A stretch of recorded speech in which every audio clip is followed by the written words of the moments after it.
use the word behave, but the kinds of relationships you hope they'll have, the expectations you have for them, how you hope that they'll treat the belongings that you pass down to them.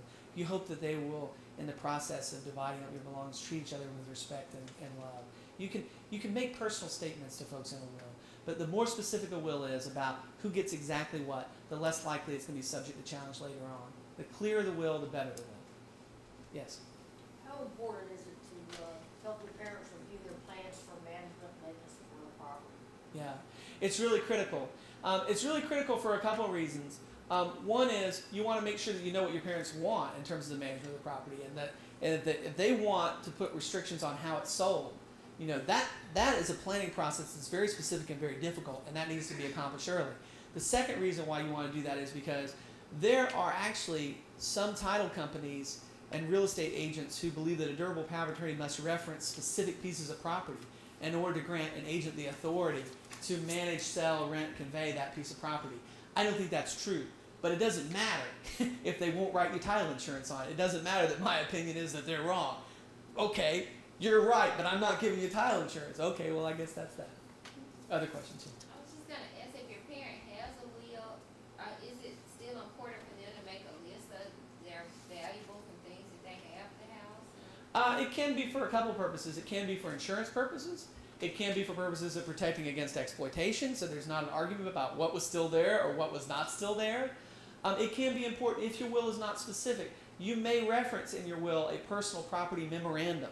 You say, well, I don't really want to go into every knickknack in my house, but I'm going to prepare a separate list, and I'm going to attach it to this will.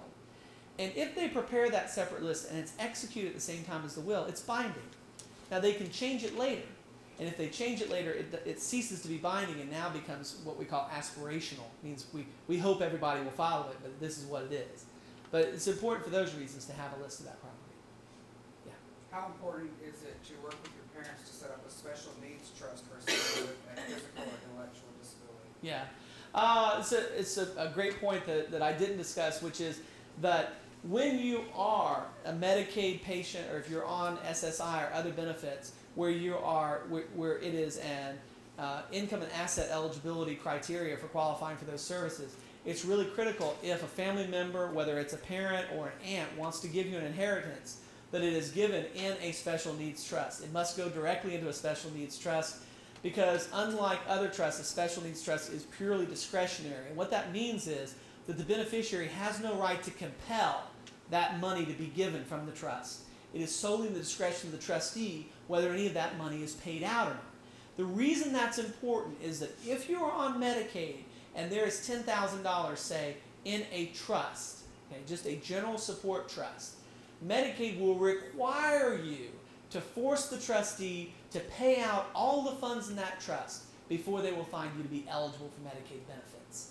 So oftentimes I have people come and they say, well, I'm on Medicaid, my aunt wants to give me $10,000. And usually my response to them is, if they can't put it in a special needs trust, don't take it. Because your Medicaid benefits are far more valuable than that $10,000. And yes, okay, you might be able to spend that $10,000 and then reapply for Medicaid in 4 or 5 months to qualify, but what if you don't? What if they made a mistake the first time around and qualified you for Medicaid and they didn't catch it, and now the second time around when you got to apply, they catch it, and now you're not going to qualify? How huge an error was that? So once you have those Medicaid benefits, it's gold. It's gold. You treat it like gold. And so if someone wants to give you money, they give it to you in a manner that can't jeopardize your benefits. And special needs trust provisions always have provisions that require the trustee to resist any invasion of the trust by Medicaid or any other action that would jeopardize public benefits. So it's critical. It's a great question. Other questions? I know I'm running over, so sorry. Yeah. Should children review their parents' credit history? Yeah, maybe. Well, when would you review your parents' credit history? Well, let's say like if your mother is showing signs of dementia, Right. would you maybe want to? I mean, credit's very confusing to me, so I didn't know. Mm-hmm. How would you do that? Maybe the 1-800-credit score. I don't know. I think you have to be really careful here. I mean, you have to have legal authority to do that, right? And so I often have clients who say, well, I'll just get online and put all my mom's information in.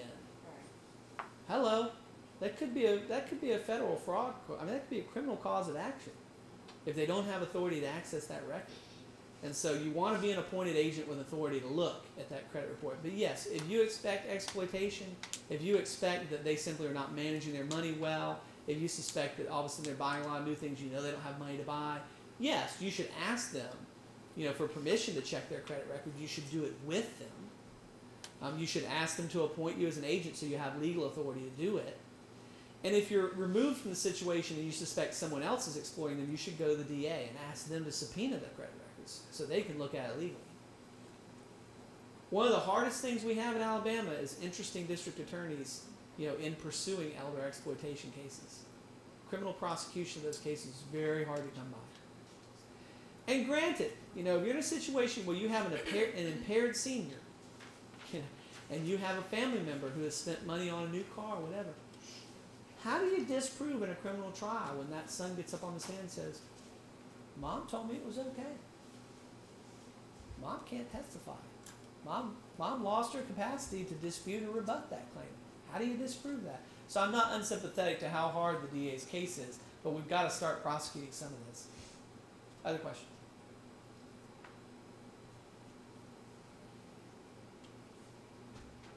All right.